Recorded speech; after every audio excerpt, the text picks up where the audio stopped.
Hi poetry lovers, welcome to my channel Bella Poetry Presents.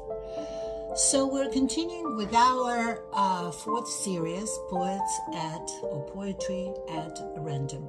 I apologize that my postings are not very consistent or have not been very consistent in the past month because of the holidays and so forth, but I'll try to stay on the schedule and post a segment every week as I have promised. So today we will discuss the poetry of a very famous Greek poet whose name is Kiki Dimoula. And I want to show you first, as I always do, her portrait. So this is Kiki Dimoula. Kiki Dimoula was born and raised on June 6, 1931 in Athens, Greece. She worked for many years at the Bank of Greece before leaving to take care of her two children full-time. Her husband, who was a civil engineer, whose name is Athens Dimoulas, was also a published author.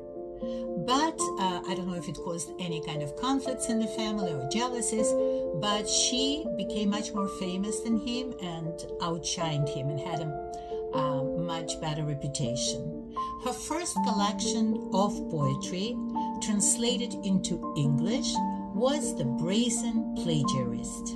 It was published in 2012. Earlier collections include Farewell Never and Last Adolescence, that was published in 1994 and 1988, respectively. Dimoula explored both syntax and memory in her poetry, restlessly searching for forms to contain grief, intimacy, and uncertainty. In a New York Times feature, Rachel Donadio described Dimoula's poetry as spare, profound, unsentimental, effortless, transforming the quotidian into the metaphysical, drawing on the powerful themes of time, fate, and destiny, yet making them entirely her own.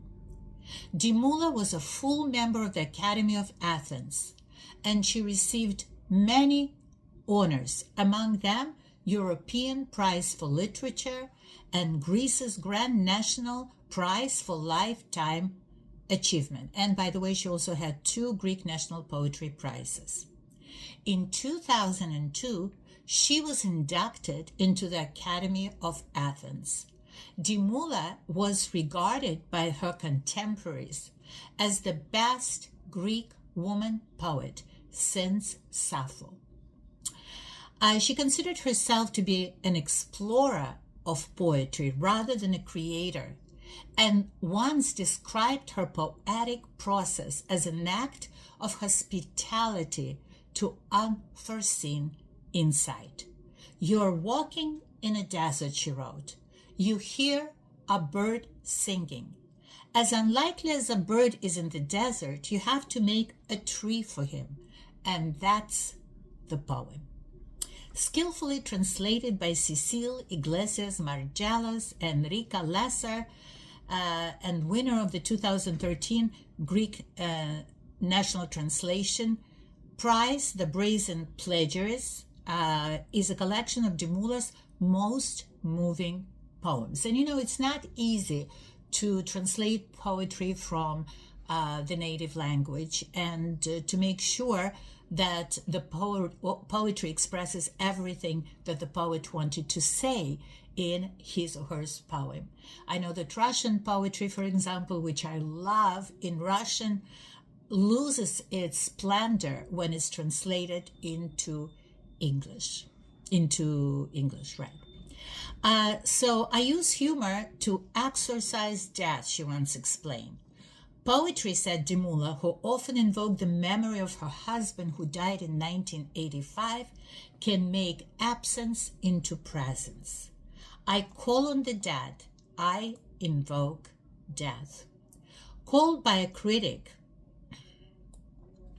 A poet of emotion, but not of sentimentality, Dimoula had proclaimed that we fall in love to conquer the feeling of not, or the fear of not feeling.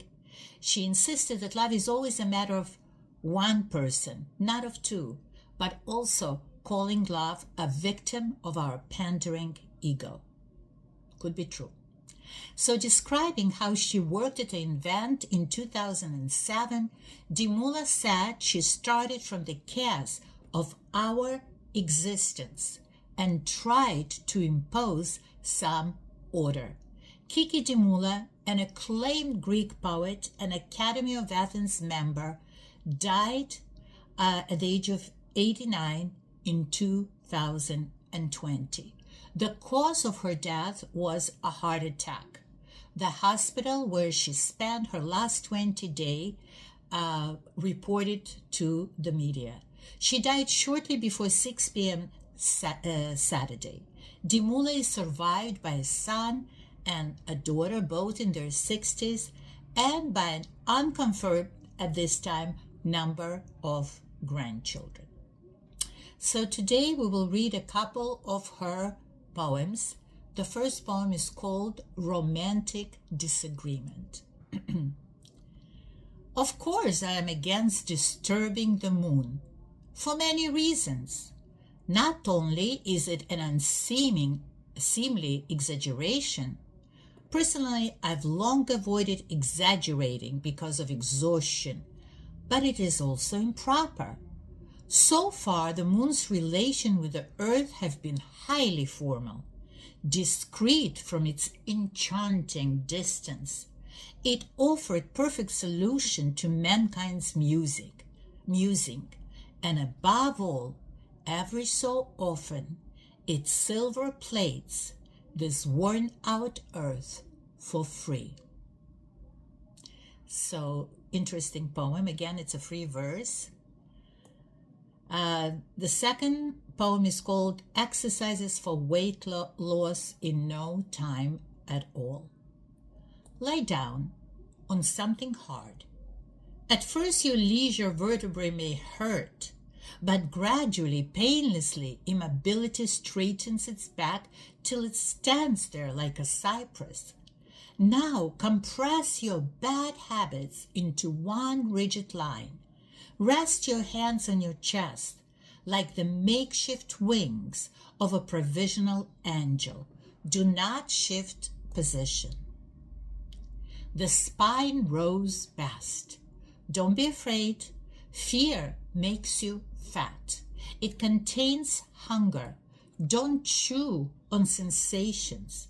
Too many calories. They cause a fat of deprivation. Close your eyes, please. No dubious chinks, no lollipops of light. They emit ultraviolet nostalgia. Full exhale. Hold still. Don't breathe. Lest only half the foramen appear on X-ray. Let yourself slide down, sleep. You just relax. I'll play your mother's lullaby on tape. Hush, little baby, hush. Like it or not, I say. Weigh yourself. Please hold still. Nested inside your body, a scale awaits. So her poetry is very interesting, but I have to be honest with you. Again, as I said before, I have a lot of admiration for women poets, for men poets, for their art, and everybody expresses themselves in their own unique way, as it should be. But I'm a big fan of romantic poetry. And so next week, we are going back to romantic poets, female and male, whom I have not introduced yet, because I have Victorian female poets of the 19th century and the best love poetry, two series where I talk extensively about romantic poets, and I absolutely love their poetry, and I hope you will love it too. And if you have any suggestions, if you have a favorite poet that you would like me to talk about, please leave their names in the comments, and I'll be more than happy to bring their stories to the audience. Thank you so much for listening. Please don't forget to share. If you share, that will be great. And also to like and subscribe to the channel so that you can receive almost every week a segment about a new world-renowned poet. Have a wonderful, wonderful day. Bye-bye.